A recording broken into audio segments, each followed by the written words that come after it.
If you give me the next 90 days, I can help turn you into the kind of student your classmates barely recognize by 2026. Not because you suddenly became smarter. Not because you got lucky. But because you stopped acting like a casual student and started thinking like a weapon.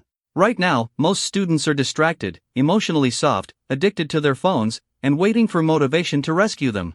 That is exactly why they stay average. This is not a motivation video. This is a student reset. I'm going to show you how to rewire your identity, fix your environment, and use psychology to become more focused, more confident, and far more dangerous academically than you are today. Here is the first truth: interested students dabble, obsessed students dominate. If you are only interested in getting better grades, you will study when it feels convenient. If you are obsessed with changing your life through education, you will study when it is boring, when it is uncomfortable, and when nobody is clapping for you. The students who become unrecognizable are not always the most naturally gifted. They are the ones who become hard to distract, hard to discourage, hard to outwork. You do not need to be obsessed with every subject. You need to be obsessed with your future. That's the difference.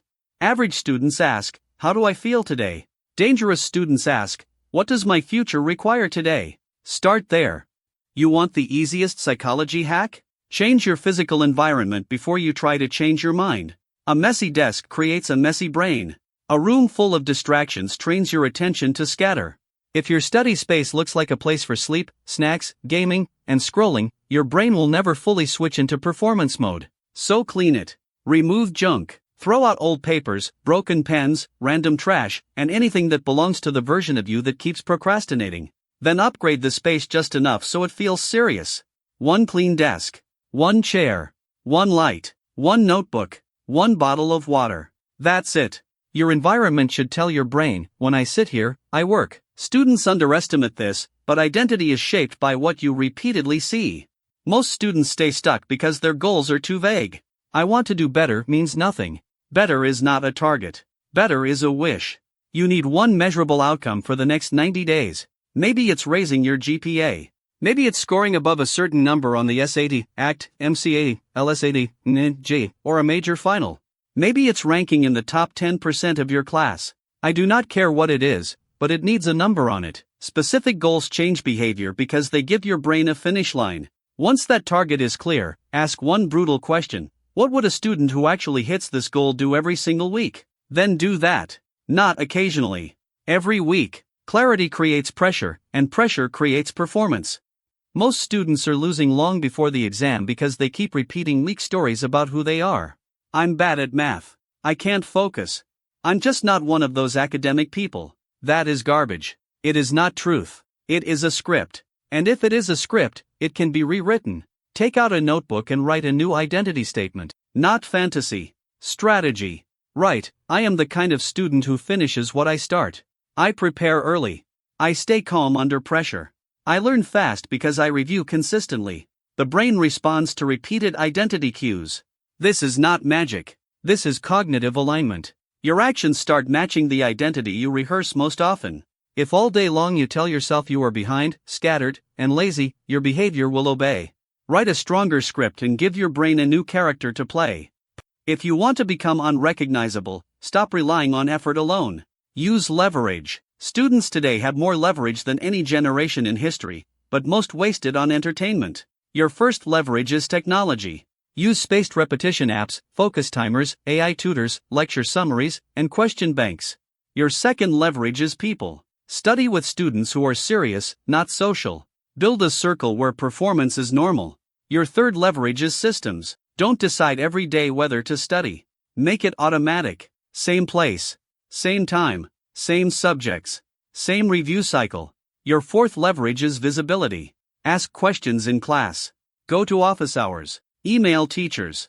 Most students stay invisible and then wonder why nobody helps them. Leverage means doing one thing once and getting paid back repeatedly. A good system studies for you even when motivation disappears. Everybody has a to-do list. Almost nobody has a not-to-do list. That is why they stay overwhelmed. Becoming unrecognizable is not about doing everything. It is about cutting the behaviors that make excellence impossible. So write your list. No phone in bed. No studying with Netflix on. No fake group study sessions that are really gossip sessions. No checking messages during deep work. No starting homework at midnight and calling it discipline. No saying yes to every plan when exams are close. No following people online who make you feel behind, insecure, or addicted to comparison. High performers are ruthless about what they remove. Every distraction you tolerate is stealing marks, confidence, and time from your future. Discipline is not just what you do, it is what you refuse. Here is the psychology hack: make distraction harder and focus easier. That's it. Most students think self-control is about willpower. It's not. It's about design. Your brain takes the path of least resistance, so if your phone is on your desk, your brain will touch it. If your notifications are on, your focus will break. If social media is one swipe away, your future loses. Put your phone in another room. Turn the screen grayscale. Use app blockers. Study in time sprints. Leave only one tab open. Pack your bag the night before. Lay out your clothes before sleeping. Reduce the number of decisions your tired brain has to make. This is how serious students win. Not by becoming robots, but by making good behavior easier than bad behavior. Psychology is not about tricks. It is about structure. Let's be honest. If you want to become unrecognizable by 2026, you will have to outwork the version of you that keeps wasting your own potential. You do not need to outwork every student on earth. You need to outwork your excuses.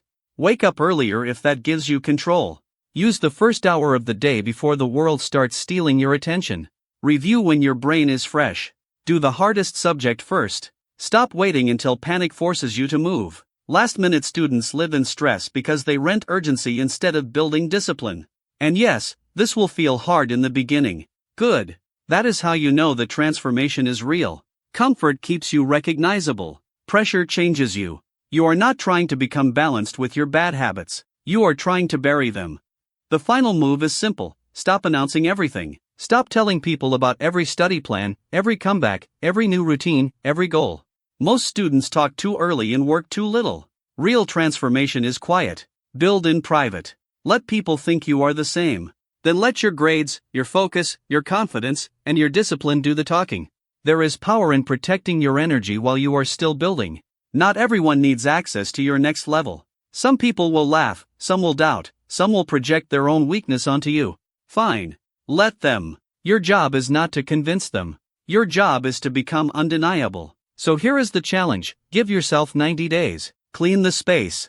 Pick the target. Rewrite the story. Cut the noise. Build the system. Then disappear into the work.